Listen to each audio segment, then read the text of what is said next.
Hello friends, चलिए आज की क्लास शुरू करते हैं। आज हम बिहार का मध्यकालीन इतिहास बहुत डिटेल में देखेंगे।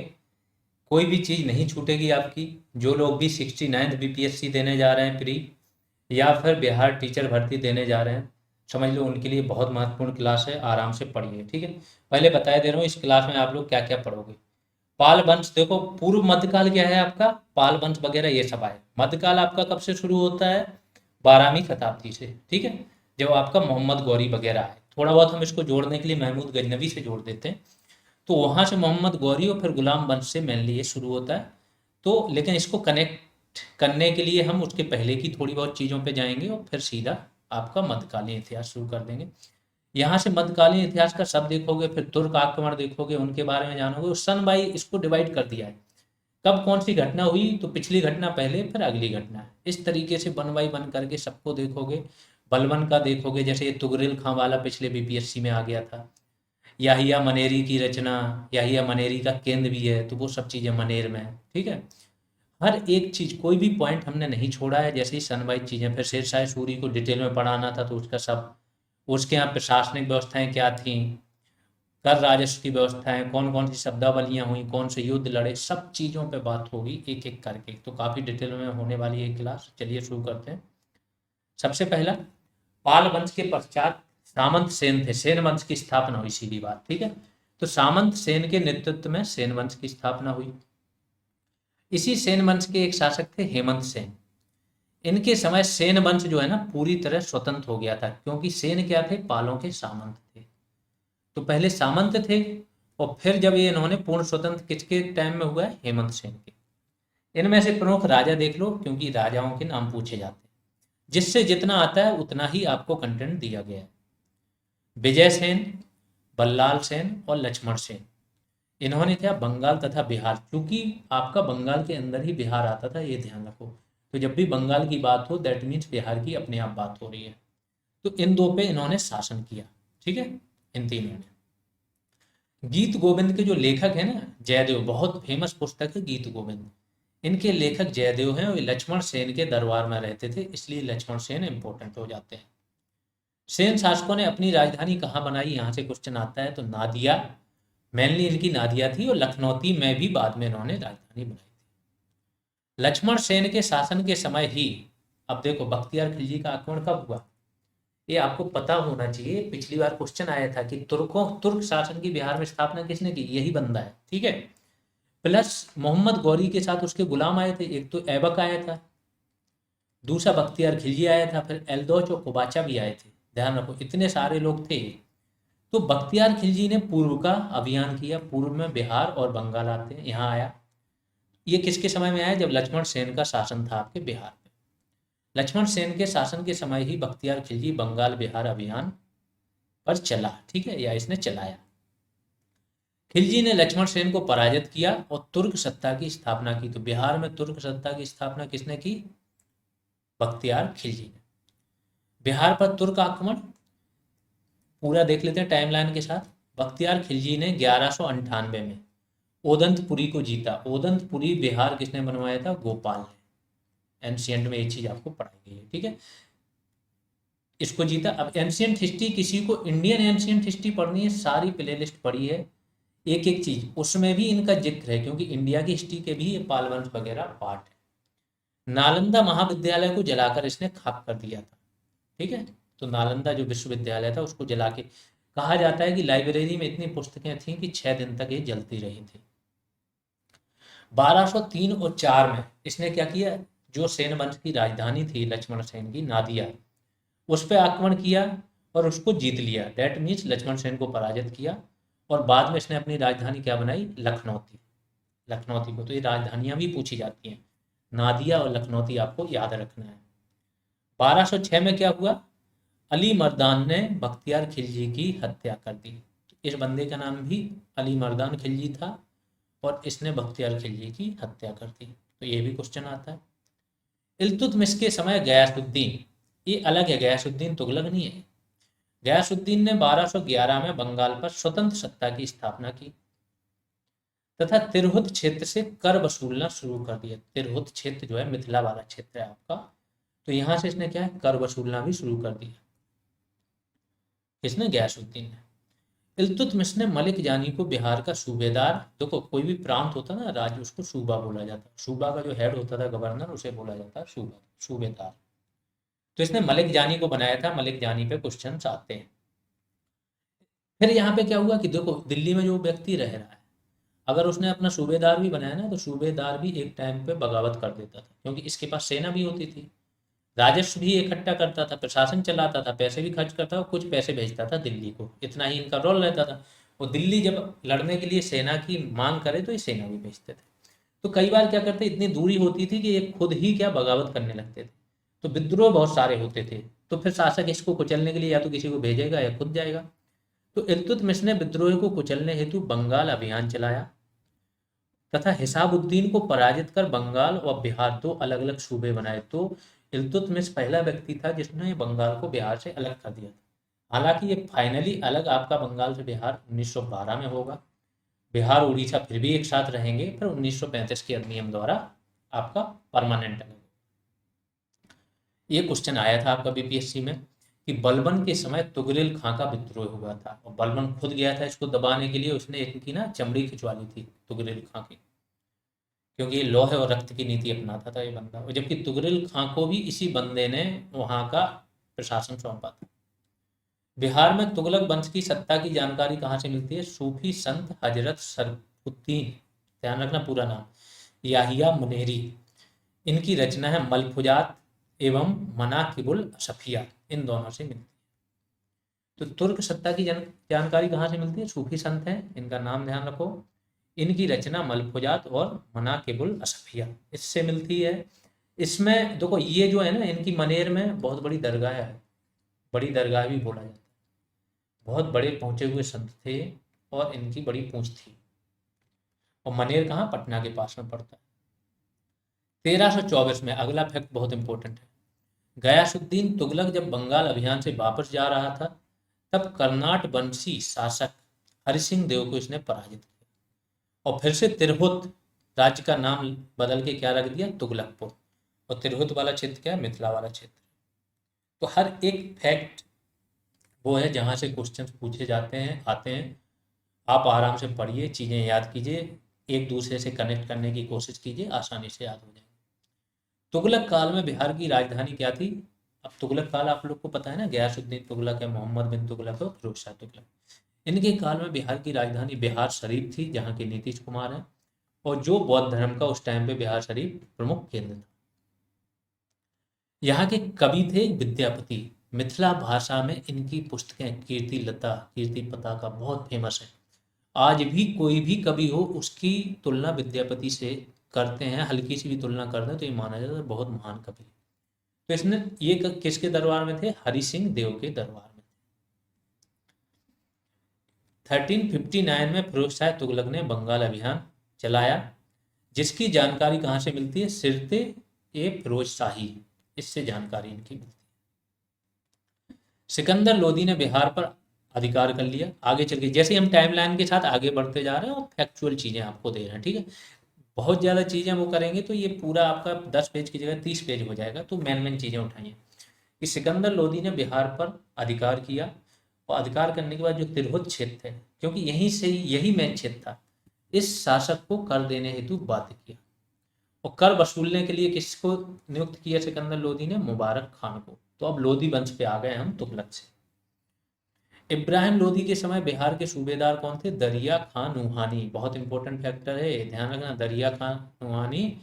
आगे चल के शेरशाह सूरी का जब जिक्र होगा तब इनका फिर से जिक्र होगा। इनका पुत्र रहेगा बहार खान नुहानी, वही इनको शेरशाह सूरी को किसका? शेरशाह की उपाधि देता है, ठीक है।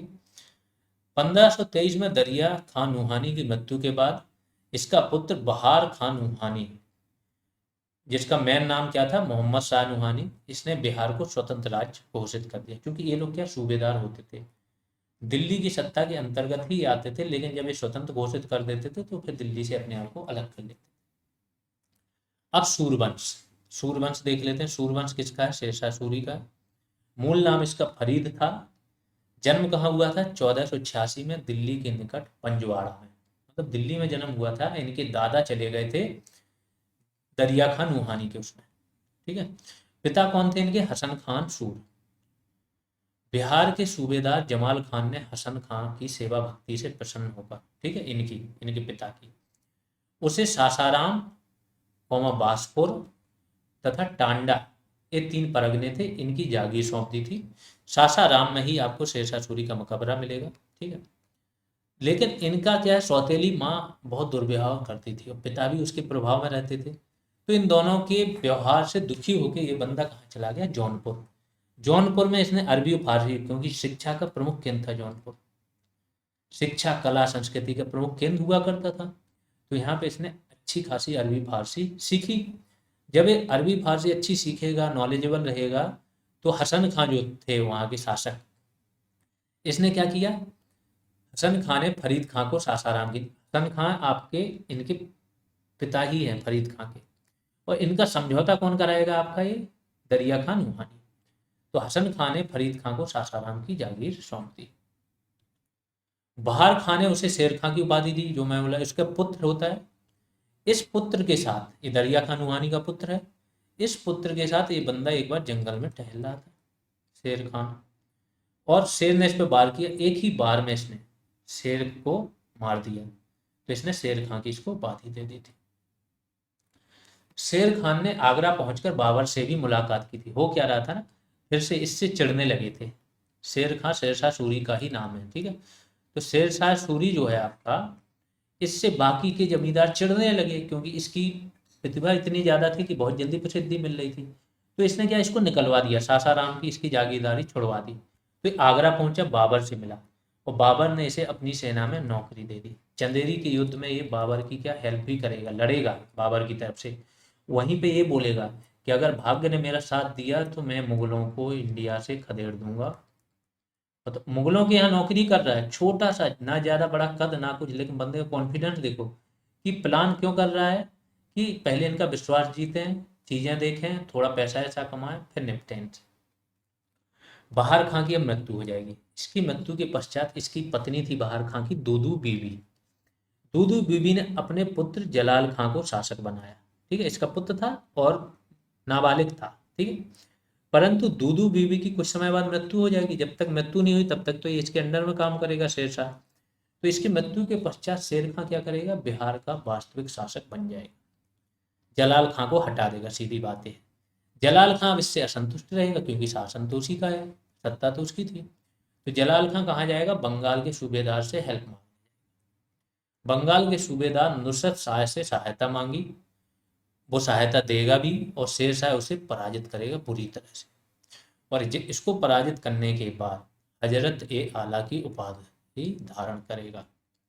तो ध्यान रखना कि शेरशाह सूरी ने हजरत ए आला की उपाधि कब धारण की, जब उसने बंगाल के सूबेदार नुसरत शाह को पराजित कर दिया। 1530 में शेर खां क्या करेगा, चुनार का एक सूबेदार रहता है, चुनार का किला है, यहाँ की चुनार की ही जितने भी लाल बलुआ पत्थर हैं चुनार की खदानों से ही जाते हैं, ठीक है। लाल बलुआ पत्थर अशोक के स्तंभों में बहुत यूज हुआ, लाल किले में यूज हुआ। तो चुनार का एक सूबेदार था ताज खां, इसकी मृत्यु हो गई, तो इसकी विधवा थी लाड़ मल्लिका, इससे विवाह कर लेगा। यहाँ इसकी कूटनीति थी, क्योंकि इसके सैनिक इसको मिल जाएंगे, काफी सारा इसका धन था, राजकोष, वो धन मिल गया। अब ये मजबूत हो गया चुनार के किले से। बंगाल का नया शासक फिर से बना, नुसरत शाह को तो इसने पराजित कर ही दिया था। महमूद शाह नया शासक बना, इसको भी जलाल बोलेगा कि मेरी हेल्प करो। तो महमूद शाह और जलाल दोनों मिलकर शेर शाह पर 1534 में सूरजगढ़, इस जगह पे आक्रमण करेंगे, लेकिन फिर भी शेरशाह सूरी क्या है, विजयी हो जाएगा। तो सूरजगढ़ का युद्ध कब हुआ था, ये क्वेश्चन पूछा जाता है, किस किस के बीच में हुआ था, तो ये ध्यान रखना। फिर शेरशाह इसी युद्ध के क्रम में शेरशाह बहुत सारी जगहों पे और कब्जा करेगा, बंगाल को जीतेगा, जौनपुर को, बनारस, रोहतासगढ़ का किला आज भी उसका, कैमूर पर्वत श्रेणियों में, ठीक है, कैमूर क्षेत्र, रोहतासगढ़ जीतेगा, कन्नौज पे, इन सब जगहों पे ये क्या अधिकार कर लेगा। फिर आता है इसका अगला युद्ध 26 जून 1539 को, चौसा के युद्ध में हुमायूं को ये पराजित कर देता है। हुमायूं जान बचाने के लिए गंगा नदी में क्या करते हैं, छलांग लगा देते हैं।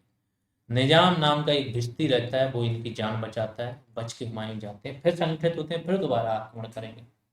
निजाम को ये जो भिश्ती जान बचाता है इसको बोलता है कि तुम्हें एक दिन का शासक बनाएंगे। शासक भी बनाता है, ये चमड़े के सिक्के चलाता है, ध्यान रखो, एक दिन का शासक बनाता है। 17 मई 1540 को कन्नौज या बिलग्राम, ठीक है, कन्नौज में ही जगह थी बिलग्राम नामक, कन्नौज जिला है। युद्ध में शेर खान क्या करेगा, शेरशाह सूरी, इसका एक ही नाम है, देखो फरीद नाम था, शेर खान की उपाधि देगा तो अभी शेर खान ही रहेगा, जब ये दिल्ली की गद्दी पे बैठेगा तो शेरशाह सूरी के नाम से बैठेगा। शेर खान ने हुमायूं को पुनः पराजित किया, अब ये पूरे भारत का सम्राट हो गया, ठीक है, इसको फीलिंग आने लगी कि अब मैं ही पूरे भारत का सम्राट हूँ।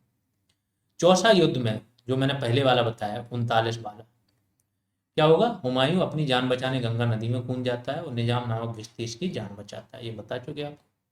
शेरशाह का साम्राज्य विस्तार देख लेते हैं, और भी इसने बहुत सारे युद्ध लड़े। 1541 में क्या होगा, खिज्र खां ये विद्रोह कर देता है, तो शेरशाह जाएगा इनको कुचल देगा और बंगाल को 16 सरकारों में, सरकार मतलब जिला, 16 जिलों में ये क्या करेगा, परिवर्तित कर देगा, पूरे बंगाल को बांट देगा 16 जिले में। तो ऐसा बोला जाता है बंगाल की प्रशासनिक व्यवस्था पूरे देश से अलग थी। तथा एक नए पद अमीन ए बंगला की नियुक्ति करेगा जो इन 16 सरकारों के ऊपर बैठता था।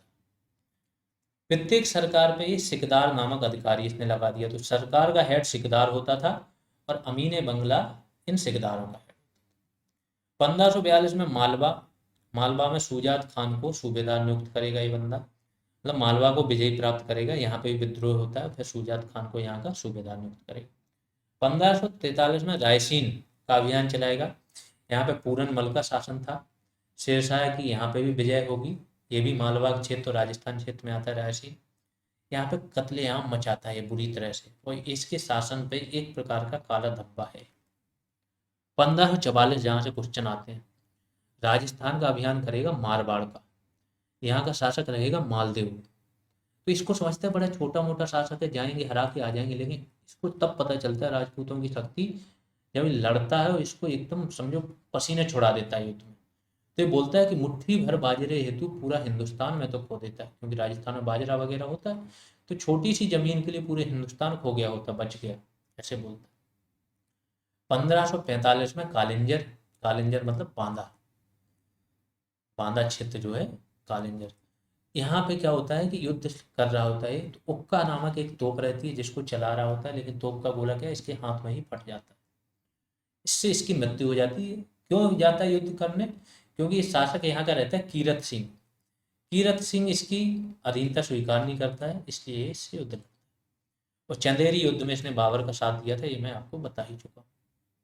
अब इसका शेरशाह का प्रशासन देख लेते हैं, कुछ नाम आते हैं बहुत इंपॉर्टेंट। दीवाने वजारत, लगान तथा अर्थव्यवस्था संबंधी विभाग होता है, राजस्व विभाग जिसको बोल सकते हैं। दीवाने आरिज, सैन्य व्यवस्था। दीवाने रसालत, विदेश मंत्रालय, ये शब्द डायरेक्ट पूछे जाते हैं। दीवाने इंसा किससे संबंधित है, राजकीय आदेश तथा पत्राचार विभाग है। दीवाने काजी क्या है, न्यायालय विभाग। और दीवाने बरीद क्या है, खुफिया विभाग। काजी ही न्याय विभाग का छोटे प्रांतीय लेवल पे प्रमुख होता है और मेन आपका सुल्तान होता है। प्रांतीय प्रशासन देख लेते हैं, जितना भी इसके कब्जे में था दिल्ली से लेके आगरा सब, तो इसने टोटल 66 सरकारों में उनको विभक्त किया था, सरकार मतलब जिला, जिसमें से 47 बाकी के थे और 16 आपके मैंने बताया बंगाल के थे। दो प्रमुख अधिकारी होते थे, सिकदार ए सिकदारान, ये कौन सा मामला दिखता था, सैन्य प्रशासन और फौजदारी मामले मतलब क्रिमिनल मामले। मुंसिफ है मुंसिफान क्या देखता था, मुख्य न्यायिक अधिकारी होता था किन मामलों का, दीवानी मामलों पर, ठीक है, पैसे वाले राजस्व लगान वाले मामले ये देखता था मुंसिफ है मुंसिफान। और सिकदार ए सिकदारान क्या, सैन्य प्रशासन और फौजदारी मामले। परगना लेवल पे कौन होता था, खजांची जिसे बोला जाता था फौजदार। अमीन होता था, मुंसिफ होता था, हिंदी फारसी लिपिक होता था जिसे कारकुन बोलते थे, ध्यान रखो हिंदी और फारसी भाषा जानता था, उसी में ये कागजात खाते वगैरह मेंटेन करता था। गांव लेवल पे पटवारी, चौकीदार, चौधरी, मुकद्दम, खुद ये सब होते थे, मुकद्दम वगैरह प्रधान रहते थे। लगान व्यवस्था देख लेते हैं। लगान देखो, दो व्यक्ति हैं, एक खिलजी है एक शेरशाह सूरी है। भूमि की माप करा के वैज्ञानिक तरीके से लगान लगाना इन दोनों ने ही प्रयोग किया था इसका, ठीक है। तो ये क्या करेगा, भूमि माप हेतु गजे सिकंदरी या सन की डंडी का प्रयोग करता है। तो भूमि का माप था इससे, तो ये भी पूछा जाता है पैमाना। इसकी प्रथा को जब्ती या कबूलियत या पट्टा या कबूलियत बोला जाता है। ठीक है, तो पट्टा तथा कबूलियत प्रथा है, मतलब एक पेज रहता था पेपर, उसमें लिखा रहता था इतनी जमीन है तुम्हारी, 1 बीघा जो भी हो किसी व्यक्ति की, इस जमीन का स्टेटस ये है कि उपजाऊ, अधिक उपजाऊ है कि कम उपजाऊ है, क्या है, और इस पर इतनी लगान है। ठीक है, अब ये पट्टा जब आप इसको कबूल कर लोगे कि हाँ इतनी लगान दोगे, तो उसको कबूलियत बोला जाता है। और कर की दर क्या थी, 1/3, जो टोटल आपकी पैदावार है उसका 1/3 देना पड़े। एक कर होता था या शुल्क जिसको बोलते हैं, जरीमाना वो सर्वे करने का शुल्क होता था, मुहासिलाना एक कर संग्रह करने में जो खर्चा आता था उस पर शुल्क लगता था। न्याय व्यवस्था, बहुत ऐसा कहा जाता है कि एक बूढ़ी औरत भी इसके शासन में रात में सोने की टोकरी लेके चल सकती थी और कोई उसको नहीं वो करता था, लूटता था। क्यों? क्योंकि इसने क्या किया था कि उत्तरदायित्व का सिद्धांत लागू कर रखा था। मतलब जो दरोगा होता था ना, अगर उसके क्षेत्र में कुछ गड़बड़ी हुई, चोरी चकारी, तो उसकी जिम्मेदारी होती थी, उसको जवाब देना पड़ता था और उसको भी दंड दिया जा सकता। इसलिए कानून व्यवस्था बहुत, इसके यहाँ पे न्याय व्यवस्था बहुत प्रबल थी। एक पद था दरोगा ये डाके चौकी, ये डाक तथा गुप्तचर विभाग जो होता है उसका प्रमुख अधिकारी था। कहीं पे बरीद शब्द आए ना, बरीद, बरीद मुमालिक, तो समझ जाया करो ये भी गुप्तचर विभाग से संबंधित है। मुद्रा के लिए, इसकी मुद्रा आज भी चलती है, रुपया जो इसने चलाया था, तो ध्यान रखो बहुत फेमस आदमी है। जीटी रोड भी इसका चलता है। तो चांदी का रुपया 178 ग्रेन का होता था, ये वजन है इसका, और तांबे का दाम 380 ग्रेन का। उस पर टकसाल का नाम लिखा रहता था, जो मुद्रा होती थी अरबी, फारसी और देवनागरी लिपि में। 1 रुपया 64 तांबे के दाम के बराबर होता था, ये क्वेश्चन भी पूछा जाता है। सोने का सिक्का जो होता था आपका, उसको असरफी बोला जाता था, जिसका वजन 167 ग्राम होता था। निर्माण कार्य इसने कुछ कराए वो देख लेते हैं। क्योंकि बिहार में एक मध्य काल में एकमात्र शासक था जो बिहार का होने के बाद जिसने पूरे इंडिया पे शासन किया था या दिल्ली पे शासन किया था, इसलिए ये इंपॉर्टेंट हो जाता है। रोहतासगढ़ का किला बनाया है, और सासाराम में इसने क्या, एक तो रोहतासगढ़ का किला बनाया और सासाराम में इसने अपना मकबरा भी बनाया। पुराना किला दिल्ली में जो, देखो हुमायूं थे, हुमायूं से ही इसका मेन पंगा था, हुमायूं को बार बार मार के भगाया था इसने। ठीक है, और जब तक ये रहा हुमायूं इंडिया नहीं आ पाया। तो हुमायूं था, हुमायूं ने दीन पनाह नगर एक ही स्थापत्य बनाया था, दीन पनाह नगर की स्थापना की थी। इसी को तोड़ के इसने पुराना किला बना दिया था शेरशाह सूरी ने। वहीं पे किला ये कोहिना मस्जिद भी इसने बनाई थी उसी किले के अंदर। तो पुराना किला दिल्ली में बनाया, किला ये कोहिना मस्जिद बनाई इसी किले के अंदर। 1541 में पाटलिपुत्र को पटना के नाम से पुनः स्थापित किया, बहुत इंपॉर्टेंट है। सासाराम में शेरशाह का मकबरा बाहर से मुस्लिम स्थापत्य जैसा दिखता है और अंदर से हिंदू स्थापत्य, ये पहचान भी पूछी जा सकती है।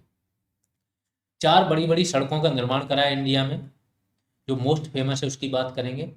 सोनार गांव बंगाल से लेके ये सिंध में, मतलब पंजाब के भी आगे, आज भी जीटी रोड है। ठीक है, तो सिंध में अटक तक, अब तो सिंध कहाँ पहुंच गया, पाकिस्तान में, अटक तक जाने वाली सड़क, इसका नाम था सड़क ए आजम, ग्रांड ट्रंक रोड।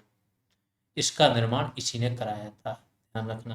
तो जीटी रोड आज भी ये जाती है, बंगाल से लेके पंजाब तक जाता है जीटी रोड। ठीक है, तो इसका निर्माण किसने कराया था, शेरशाह सूरी ने। और लॉर्ड ऑकलैंड जो हैं उन्होंने इसका फिर से मरम्मत वगैरह पुनर्निर्माण कराया, अंग्रेज जो थे। मुगल कालीन बिहार देख लेते हैं। 1539 में बाबर ने बक्सर नामक स्थान पर फारमूली सरदारों को पराजित किया था, और मुर्शिद इराकी नाम का एक व्यक्ति था, इसे बंगाल का दीवान बनाया था। क्योंकि बंगाल के अंदर बिहार था तो बिहार की भी बात हुई। 1574 में क्या हुआ, अकबर ने दाऊद खां नामक शासक था। अकबर का क्वेश्चन बीपीएससी में कई बार आया कि अकबर ने कब बिहार का अभियान चलाया। तो ये क्या करता है, मुनीम खां को पहले भेजता है। दाऊद खां क्या करता है कि दाऊद खां इसकी बात मानना, दिल्ली को जो टैक्स वगैरह भेजना है वो बंद कर देता है। तो इसकी बढ़ती हुई शक्ति को कुचलने के लिए पहले ये भेजेगा मुनीम खां को, लेकिन मुनीम खां जीत नहीं पाता है, तो फिर खुद आता है, मजबूर हो जाता है। और जब आएगा तो हाजीपुर दुर्ग वगैरह पे, हाजीपुर पटना के पास में ही यहाँ पे कब्जा करेगा और हटा देगा इनको, दाऊद खां को। 1574 में ही ये मिथिला के राजपूत नरेश को भी पराजित करेगा। वहां पे कोई ब्राह्मण नरेश होते हैं, उनको बिठा देता है, राजस्व वसूलने की जिम्मेदारी उनको कर।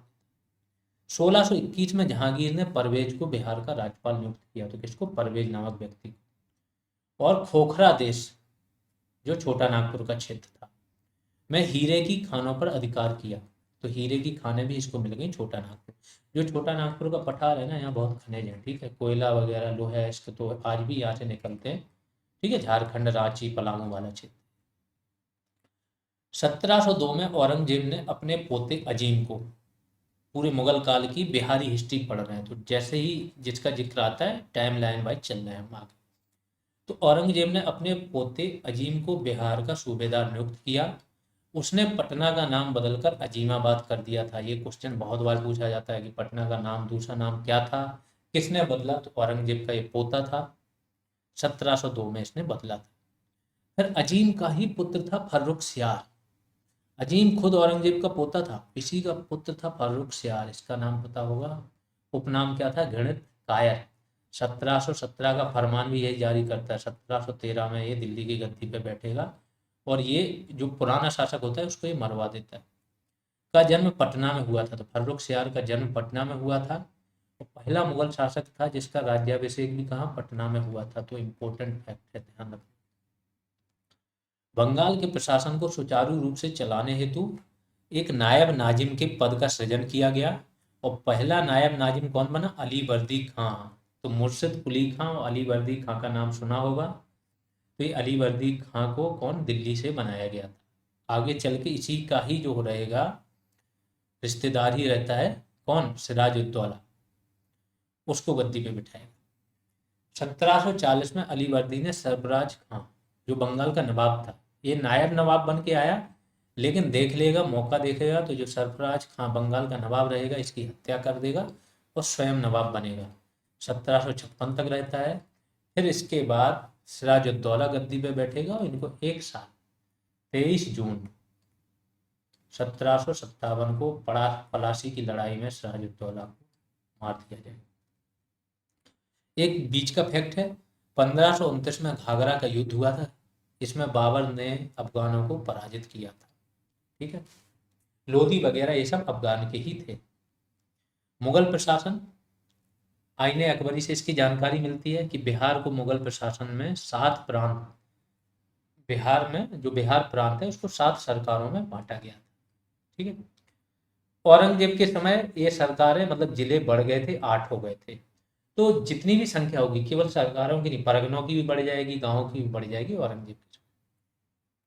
कुछ पद होते थे, जैसे दीवान होता था, ये मैन होता था, वजीर इसी को ही बोला जाता था, ठीक है। तो ये राजस्व उगाही का काम करता था। सदर होता था, वो धार्मिक विभाग संभालता था। काजी न्यायाधीश होता था। बख्शी जो होता था, मीर बख्शी का नाम सुना होगा, ये क्या होता था? युद्ध विभाग का प्रधान होता था। जो फौजदार, फौजदार बहुत प्रमुख पद होता था, प्रांतीय सेना का सेनापति होता था, साथ में प्रशासन भी देखता था। और कोतवाल पुलिस विभाग, यहाँ से डायरेक्ट क्वेश्चन आते हैं, फौजदार, बख्शी, कोतवाल, मैचिंग वाले। फौजदार प्रमुख सूबे का प्रमुख अधिकारी होता था, राजस्व, पुलिस, सैनिक अधिकार इसको मिलते थे। अमल गुजार होता था, राजस्व उगाही का काम करता था। कौदी या कादी उस व्यक्ति को बोला जाता था जो धर्मशास्त्र का ज्ञाता हो। आमिल राजस्व प्रशासन देखता था और फौजदार स्थानीय राजकोष का अधिकारी होता था, बहुत इंपॉर्टेंट है। कारकुन लेखा, जो लेखांकन, लिपिक वगैरह को कारकुन। फिर मध्यकालीन स्थापत्य देख लेते हैं। 1353 में मलिक इब्राहिम का मकबरा बिहार शरीफ में बना। इसी के जस्ट बाद मलिक बया का मकबरा भी बिहार शरीफ में है। और हजरत मोहम्मद सिवस्तानी, इनका मकबरा कहाँ है? ये भी बिहार शरीफ में है, तीनों का। तो जगह का नाम पूछ लेते हैं। और ये किससे रिलेटेड है? तो मध्यकालीन स्थापत्य है। सांगी मस्जिद पटना में बनी। रोहतासगढ़ का किला पता ही है आपको, शेरशाह सूरी में, या शेरशाह का मकबरा, दोनों सासाराम में है। मखदूम शाह दौलत का मकबरा मनेर में है, जहांगीर के समय ये बना था। सांगी मस्जिद फुलवारी शरीफ, पटना में ही जगह है फुलवारी शरीफ, ठीक है। तो ये पूरी स्थापत्य की भी बात हो गई। इतना ही था मध्यकाल में। अब केवल आपका मॉडर्न का रह गया है। मॉडर्न वैसे आपकी क्लासेज ऑलरेडी पढ़ी हुई हैं, फिर भी देखेंगे कि कुछ एक्स्ट्रा आपके लिए क्या किया जा सकता है, ठीक है। 3 बैचेज चल रहे हैं।